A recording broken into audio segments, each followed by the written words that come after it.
நம்மளாம் தமிழ்நாட்டில் தான் இருக்கிறோமா? என்னையா நடக்குது இந்த நாட்டில்? என்ன நடந்துக்கிட்டு இருக்கு? அநியாயம். ஐயோ, தலை விரிச்சு ஆடுதுன்னு சொல்கிறேன்.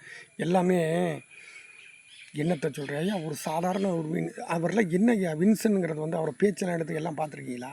மக்களுக்கு நிறைய காரியங்கள் தெரியப்படுத்துகிறாரு. அந்த மாதிரி ஒரு ஆளையெல்லாம் அடிக்க விட்டுருவாங்களா?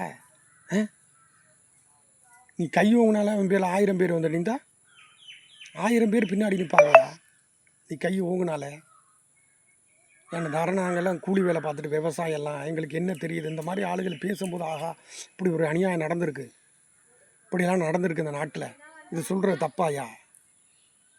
சொல்கிறோன்னா பேசி ஜெயிக்கணும், இல்லாட்டி ஆதாரத்தை காமிக்கணும். உண்மையான ஒரு தமிழனாக இருந்தால் நான் தப்பு செய்யலை அப்படின்னா ஆதாரத்தை காமிக்கணும். ஆண்டா நீங்கள் கேட்ட ஆதாரத்தை எல்லாமே அவர் கையில் வச்சுக்கிட்டு தானடா பேசுகிறாரு. அருவா எடுத்துகிட்டு போய் வெட்டுவீங்களாடா? அவ்வளோ பெரிய பாடி பில்டர்னா அவ்வளோ பெரிய ஒரு நாட்டை அப்படியே ஒரு 100 பேர் அடிச்சு விடுவாங்களா பாடி பில்டரு?